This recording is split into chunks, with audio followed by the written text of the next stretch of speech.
പണ്ടൊക്കെ തിയേറ്ററിൽ പോയിട്ടൊരു സിനിമ കാണാമെന്ന് പറഞ്ഞാൽ എന്തൊരു സുഖമായിരുന്നു, എന്തൊരു സമാധാനമായിരുന്നു. ഏതെങ്കിലും പോസ്റ്റർ കണ്ടെങ്കിൽ ഒരു പടം ഇറങ്ങുന്നുണ്ടെന്ന് അറിയാം. വെള്ളിയാഴ്ച രാവിലെ പേപ്പർ എടുത്ത് നോക്കിയാൽ ഏത് ഷോ ഏത് തിയേറ്ററിൽ ഓടണമെന്ന് അറിയാം. നേരെ പോകുന്നു, ക്യൂ നിൽക്കുന്നു, പടം കാണുന്നു, തിരിച്ചു വരുന്നു. ലൈഫ് വാസ് ഗുഡ്, ഫുൾ സമാധാനം. പക്ഷേ ഇപ്പം അങ്ങനെയല്ല, ഒരു സമാധാനമില്ല. ഒരു പടത്തിന് പോകാമെന്ന് പറഞ്ഞ് 4 പേര് വിളിച്ചാൽ അതിൽ 2 പേര് പറയും OTT വരുമ്പോൾ കാണാമെന്ന്, വേറെ 2 പേര് പറയും പടം ഇറങ്ങിയിട്ട് 2 ദിവസം കഴിഞ്ഞ് നോക്കട്ടെ, എന്നിട്ട് നല്ലതാണെങ്കിൽ പോയി കാണാമെന്ന്. ഈ പടം എങ്ങനെയുണ്ടെന്ന് അറിയണമെങ്കിൽ പടം ആരെങ്കിലും കാണണ്ടേ? അതിന് വേണ്ടിയിട്ടാണ് ഈ വിളിക്കുന്നത്. അപ്പോൾ അതിന് വരാൻ വയ്യ. ഓരോരുത്തരും നമുക്ക് ഇഷ്ടപ്പെട്ട പടം ബാക്കിയുള്ളവർക്ക് ഇഷ്ടപ്പെടുന്നത് യാതൊരു നിർബന്ധവുമില്ല. ഇപ്പോൾ എനിക്കൊക്കെ ലവ് സ്റ്റോറി എന്ന് പറഞ്ഞ സാധനം പറ്റുകയില്ല. ഞാൻ കണ്ടിട്ട് ഇഷ്ടപ്പെട്ടില്ല എന്ന് ലവ് സ്റ്റോറി ഇഷ്ടപ്പെടുന്ന ഒരാളോട് പറഞ്ഞിട്ട് അയാൾ കാണാണ്ടിരുന്നത് എങ്ങനെയുണ്ടാകും? ഇതാണ് ഇവിടെ സ്ഥിരം ഇപ്പോൾ നടക്കുന്ന പരിപാടി. ഓരോരുത്തരും OTT കാണാമെന്ന് പറയുന്നവർ ഈ പടമൊക്കെ ഇറക്കുന്നത് തിയേറ്ററിന് വേണ്ടിയിട്ടാണ്, OTTക്ക് വേണ്ടിയിട്ടല്ല.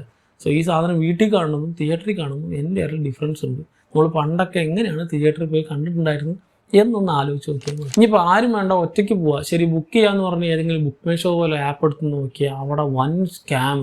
തുറന്നു നോക്കിയതും അന്ന് ഇറങ്ങണ പടം ഫസ്റ്റ് ഷോ മുഴുവൻ മഞ്ഞ കളറിൽ, ഫാസ്റ്റ് ഫില്ലിംഗ് ബട്ടൺ മഞ്ഞപ്പിത്തം വന്ന പോലെ ഉണ്ടാവും. എല്ലാ സീറ്റും ഇപ്പോൾ തീരും. അത് കണ്ട് നമ്മൾ ചാടി കയറി ബുക്ക് ചെയ്തിട്ട് തിയേറ്ററിൽ പോയി നോക്കിയാലോ പട്ടിക്കുഞ്ഞ് പോലും ഉണ്ടാവില്ല അവിടെ. സംഭവം എന്താ? It was a scam. തിയേറ്ററിൻ്റെ ആൾക്കാർ തന്നെ തിയേറ്ററിലെ പല ഷോസും ബുക്ക് ചെയ്ത് വെച്ച് നമ്മളെ പറ്റിക്കുക. ഇത്രയും ടിക്കറ്റ് ബുക്ക് ആവുന്നുണ്ടെന്ന് പറയും. പോരാത്തതിന് ഫസ്റ്റ് ഷോ കഴിയുന്നതിന് മുമ്പ് തന്നെ 10 9:30 9:45 റേറ്റിംഗ് അത് കൊടുക്കുന്നത് ഇവർ തന്നെ. ബുക്ക് മൈ ഷോയുടെ റേറ്റിംഗ് മാത്രം കണ്ടിട്ട് കയറുന്ന ആൾക്കാർ കുറേയുണ്ട്. അവരൊക്കെ ഇങ്ങനെയും കുറേ പറ്റിക്കപ്പെട്ട് നേരെ തിയേറ്ററിലേക്ക് പോകും. ശരി, തിയേറ്ററിൽ എത്തിക്കഴിഞ്ഞാൽ അവിടെ കയറിയപ്പോൾ പാർക്കിംഗ് ഫീസ് വേറെ. ഈ തിയേറ്ററിനകത്ത് നമ്മൾ വണ്ടി പാർക്ക് ചെയ്തിട്ട് പച്ചക്കറി വാങ്ങാനൊന്നും പോകില്ലല്ലോ, സിനിമ കാണാൻ തന്നെയല്ലേ. സോ സിനിമയുടെ ആൾക്കാർ അല്ലെങ്കിൽ ഈ തിയേറ്റർ ഓണേഴ്സ് എന്തിനാണ് പിന്നെ വേറൊരു പാർക്കിംഗ് ഫീസ് വാങ്ങുന്നത്? പണ്ടൊന്നും ഈ സാധനം ഉണ്ടായിരുന്നില്ല, ഇപ്പോൾ എല്ലായിടത്തും നിർബന്ധമായിട്ട് വരുന്നുണ്ട്. ആൻഡ് അത് ഒരു 5-10 രൂപയാണ്. ശരി, അത് നമ്മുടെ ഉണ്ടോ? അതില്ല താനും. ചില്ലറ ആരുടെയും ഇല്ല, എല്ലാവരുടെയും ഇപ്പോൾ ഫിസിക്കലി പൈസ ഇല്ല, എല്ലാവരും ഗൂഗിൾ പേ ആണ്. അപ്പോഴാണെങ്കിൽ ആ 5 രൂപ അവന് കൊടുത്താൽ മാത്രമേ അവൻ പടം കാണാൻ വിടൂ. അവരെക്കാട്ടും വലിയ ഡിമാൻഡ് പാർക്കിങ്ങുകാർക്ക്. എന്താ ചെയ്യുക? അങ്ങനെ സമയം കൈ പിടിച്ച് പോകണവർ ഇവർക്ക് ഗൂഗിൾ പേ അയച്ച് എങ്ങനെയെങ്കിലും തിയേറ്ററിനകത്ത് കയറാമെന്ന് പറഞ്ഞ് കയറി പോകുമ്പോഴാ ചില തിയേറ്ററിൽ ഫിസിക്കൽ കോപ്പി വേണം ടിക്കറ്റിൻ്റെ. ബുക്ക് മൈ ഷോയിലുള്ള ബുക്കിംഗ് ടിക്കറ്റ് പോരാന്ന്. പിന്നെ എന്ത് തേങ്ങാപ്പിണ്ണാക്കിനാണല്ലോ നമ്മൾ ബുക്ക് ചെയ്തത്? എന്നാൽ പിന്നെ ഡയറക്റ്റ് അവിടെ വന്ന് ടിക്കറ്റ് ബുക്ക് ചെയ്താൽ പോരെ? അങ്ങനെ ടിക്കറ്റും കയറി ഉള്ളിൽ കയറി ഇരിക്കാന്ന് പറഞ്ഞ് നോക്കുമ്പോഴാ നമ്മുടെ സീറ്റിൽ വേറെ ആരെങ്കിലും കയറി ഇരിക്കണോ? പിന്നെ ഒരു തരത്തിൽ വേണം അവരെ പറഞ്ഞ് മനസ്സിലാക്കി നമ്മുടെ സീറ്റിൽ കയറി ഇരിക്കുക. ഈ അടുത്ത് കിഷ്കിന്ന കാണ്ടത്തിൽ പോയപ്പോഴുണ്ടാ എൻ്റെ സീറ്റിൽ വേറെ അടുത്തിന് അതേ നമ്പർ, സീറ്റ് നമ്പർ. ശരി പോട്ടെ, എന്താ സംഭവം എന്ന് പറഞ്ഞ് പടത്തിൻ്റെ പേര് നോക്കിയപ്പോണ്ടാ ഗോട്ട്. ഏതോ അടുത്ത പഞ്ചായത്തിൽ ഗോട്ട് കാണാൻ വന്നവനെ ഈ തിയേറ്ററിനകത്ത് കയറ്റി വിട്ടാൽ മറ്റാ ടിക്കറ്റ് കീറണവനില്ലേ അവനെ പറഞ്ഞാൽ മതി. എന്നടാ പണ്ടേ നിങ്ങളൊക്കെ? അങ്ങനെ സ്വന്തം സീറ്റ് എങ്ങനെയോ കിട്ടി സമാധാനത്തിൽ ഇനി പടം കാണാമെന്ന് വിചാരിക്കുമ്പോണ്ടാ അപ്പം വരും ലേറ്റ് കമേഴ്സ്. സ്ഥിരം പടത്തിന് ലേറ്റ് ആയിട്ട് വരുന്ന ആൾക്കാർ. അതും കുറച്ചൊന്നുമല്ല, പടം തുടങ്ങി ഒരു അരമണിക്കൂറൊക്കെ കഴിഞ്ഞിട്ട് വരുന്ന ആൾക്കാരടക്കമുണ്ട്. പടം തുടങ്ങി ഒരു 10-15 മിനിറ്റ് കഴിഞ്ഞിട്ടാണ് ലൈറ്റ് ഓഫ് ചെയ്യുക. ആരെങ്കിലുമൊക്കെ വരികയാണെങ്കിൽ തീർന്നോട്ടെ എന്ന് പറഞ്ഞാൽ അതും കഴിഞ്ഞിട്ടാണ് ഇവർ വരുന്നത്. അതുകൊണ്ട് എന്തായി? ഫുള്ളി ഇരുട്ടായി. അപ്പോൾ ഇവർക്ക് ടോർച്ച് അടിക്കണം, ഫ്ലാഷ് അടിക്കണം, അത് നമ്മുടെ മോന്തക്കിട്ട് അടിക്കണം. ഇവരിങ്ങനെ മുഖത്ത് ഫ്ലാഷ് അടിച്ച് വെറുപ്പിച്ച് നമ്മുടെ അടുത്തൊക്കെയാണ് സീറ്റെങ്കിൽ ചവിട്ടി കൂട്ടി പോയിട്ട് കാല് പഴുക്കും. ബാക്കിലാണ് സീറ്റെങ്കിലോ മുതുകുമ്പുറം പൊടിക്കും. ഇങ്ങനെ പിന്നെ അവരിരുന്നിട്ട് വേണം നമുക്കൊന്ന് സമാധാനം. സീറ്റ് ഇങ്ങനെ തെരഞ്ഞ് നമ്മളെ വെറുപ്പിക്കും. അവസാനം എങ്ങനെയൊക്കെയോ ഒരു സീറ്റിലിരുന്ന് സമാധാനമായെന്ന് വിചാരിക്കുമ്പോണ്ടാ അപ്പം വരും ടൈറ്റിൽ കാർഡ്. പണ്ടൊക്കെ ഒരൊറ്റ സ്ക്രീനും ഒരു തിയേറ്ററും ആയിരുന്നെങ്കിൽ ഇപ്പോൾ ഒരു സ്ക്രീനും ഒരു തിയേറ്ററും തന്നെയാണെങ്കിലും തൊട്ട് മുമ്പിൽ ഒരു 500 സ്ക്രീൻ ഉണ്ടാവും. മൊബൈൽ സ്ക്രീനാണെന്ന് മാത്രം. ഈ ടൈറ്റിൽ കാർഡൊക്കെ എന്തിനാണ് നിങ്ങൾ ഫോട്ടോ എടുക്കുന്നത്? അത് ചിലവന്മാരൊക്കെ ഫ്ലാഷ് അടിച്ചിട്ടൊക്കെ എടുക്കും. എന്നടാ നിങ്ങൾ പണ്ടേ ആ പടം നിങ്ങൾ കണ്ടിട്ടുണ്ട് എന്നുള്ളത് 4 ആൾക്കാരെ അറിയിക്കണമെങ്കിൽ തിയേറ്ററിന് പുറത്ത് ഇതിൻ്റെ പോസ്റ്റർ ഉപയോഗിച്ചിട്ടുണ്ടാവും. അത് ഫോട്ടോ എടുത്ത് നേരത്തെ വെച്ച് സ്റ്റാറ്റസ് ആക്കുക. ഇത് പടം തുടങ്ങി ടൈറ്റിൽ കാർഡ് ഫോട്ടോ എടുത്ത് അത് ഫേസ്ബുക്കിലും വാട്സാപ്പിലും ഇൻസ്റ്റയിലും സ്റ്റാറ്റസ് ആക്കി വെക്കുമ്പോൾ തന്നെ പടത്തിൻ്റെ ഒരു ഭാഗം പോയിട്ടുണ്ട്. ഈ സാധനം ബാക്കിലിരുന്ന് കാണുന്നവർക്ക് എത്ര അരോചകമാണെന്ന് ആലോചിച്ചിട്ടുണ്ടോ? അതും ഫുൾ ബ്രൈറ്റ്നെസ്സിൽ വെച്ചിട്ടായിരിക്കും ഈ സാധനം ചെയ്യുക. ഡാർക്ക് മോഡ് എന്ന് പറഞ്ഞൊരു സാധനമുണ്ട് ഫോണിൽ. അത് എന്താന്ന് പോലും അറിയാത്ത ആൾക്കാരുണ്ട്. തിയേറ്ററിനകത്തിരുന്നിട്ട് പടം തുടങ്ങിയിട്ടും ക്യാൻഡി ക്രഷ് കളിക്കുക, PUBG കളിക്കുക, വാട്സപ്പിൽ ചാറ്റ് ചെയ്യുക, ഇൻസ്റ്റയിൽ റീല് കാണുന്ന ആൾക്കാരടക്കുന്നുണ്ട്. പിന്നെ എന്തിനാടാ നിങ്ങൾ തിയേറ്ററിൽ വന്നത്? പുറത്തിരുന്ന് കണ്ടിട്ട് വന്നുകൂടെ? ഭയങ്കര ഡാർക്കായിട്ടുള്ള സ്പേസിൽ നമ്മളൊരു പ്രൊജക്ഷൻ കാണുന്ന സമയത്ത് അതിന് തൊട്ട് മുമ്പ് പല പല ഡിസ്ട്രാക്ഷൻസ് വന്നാൽ അത് എത്ര അരോചകമായിരിക്കും എന്നുള്ളത് നിങ്ങളൊരു വട്ടം മൊബൈൽ യൂസ് ചെയ്യാണ്ട് നിങ്ങൾ തന്നെ ഒന്ന് നോക്കിയാൽ മനസ്സിലാവും.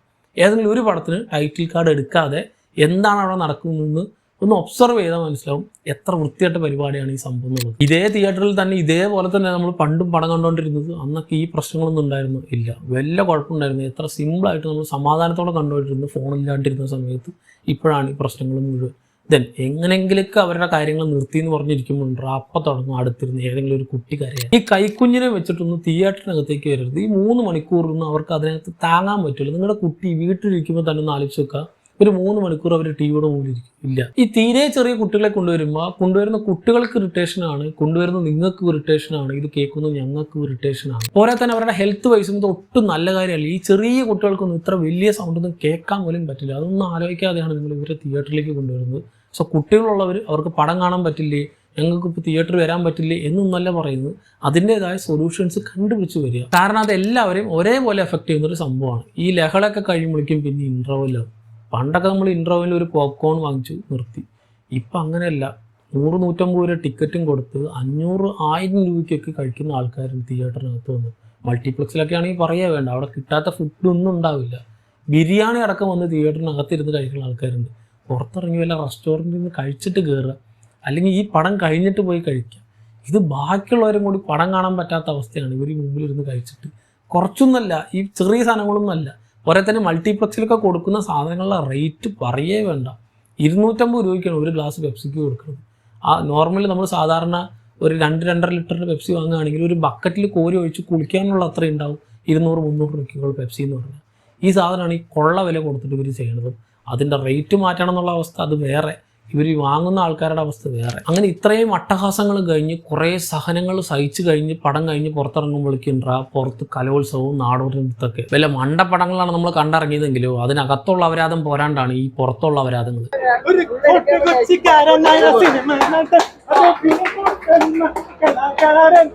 മലയാള സിനിമയിലെ സൂപ്പർ സ്റ്റാർ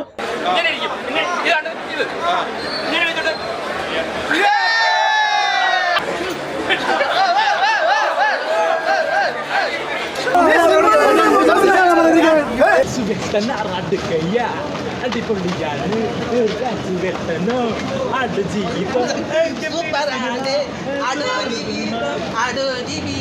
സൂപ്പർ സിനിമ എന്തൊരു സിനിമ ജീവിതം. ആദ്യമായിട്ടൊരു സിനിമ കണ്ട് മൂത്രം പോയി. BGM എന്റെ പൊന്നോ, എന്താ പെർഫോമൻസ് എന്ന് പറയാൻ വിജയൊക്കെ. ഒരു പ്രേക്ഷകന് ഹൊറർ സിനിമ കണ്ടാണ് സാധാരണ ഇങ്ങനെ പേടിക്കാറുള്ളത്. പക്ഷെ BGM കേട്ട് പേടിച്ചിട്ട് നേട്ടം നിങ്ങൾ വേണ്ടത് ക്യാമറ കാണിച്ചാൽ മൂത്രം പോയിണ്ട. മൂത്രം ആദ്യമായിട്ടാണ് സിനിമ കണ്ടിട്ട് എൻ്റെ മൂത്രം പോണേ. അങ്ങനെ നമ്മൾ പണ്ട് സമാധാനത്തോടെ കണ്ടുവന്നിരുന്ന ആ ഒരു തിയേറ്റർ എക്സ്പീരിയൻസ് എന്നുള്ളത് നേരെ തിരിച്ച് ഒരു യുദ്ധത്തിന് സമാനമായ പ്രതീതിയാണ് ഇപ്പോൾ. ഇത്രയും കാര്യങ്ങൾ സഹിച്ചും ക്ഷമിച്ചിട്ടൊക്കെ വേണം ഒരു സിനിമ കണ്ട് പുറത്തേക്കാണ്. ഒരു പക്ഷേ തിയേറ്ററിനകത്തും പുറത്തും നടക്കുന്ന ഇങ്ങനത്തെ കാര്യങ്ങൾ കൊണ്ടായിരിക്കാം തിയേറ്ററിലേക്ക് ആൾ വരുന്നത് തീരെ കുറയുന്നത്. അതിപ്പോൾ ബുക്കിംഗ് ആപ്പുകളിലെ ആ ഒരു കൺവീനിയൻസ് ഫീസ് മുതൽ സിനിമ കണ്ട് പുറത്തിറങ്ങുമ്പോൾ കാണേണ്ട അപരാധങ്ങൾ വരെ അത് നീളുന്നു. അപ്പോൾ ഇതൊക്കെ ചെയ്ത് കൂട്ടുന്ന ആൾക്കാർ ഒരു 5 മിനിറ്റ് നേരത്തെ വന്നാൽ പടത്തിന്റെ പോസ്റ്റർ വേണമെങ്കിൽ പുറത്തുനിന്ന് ഫോട്ടോ എടുത്താൽ തിയേറ്ററിനകത്ത് ഫോൺ ഉപയോഗിക്കാതെ ഇരുന്നാൽ തിയേറ്റർ എക്സ്പീരിയൻസ് തന്നെ എൻ്റയർലി മാറും.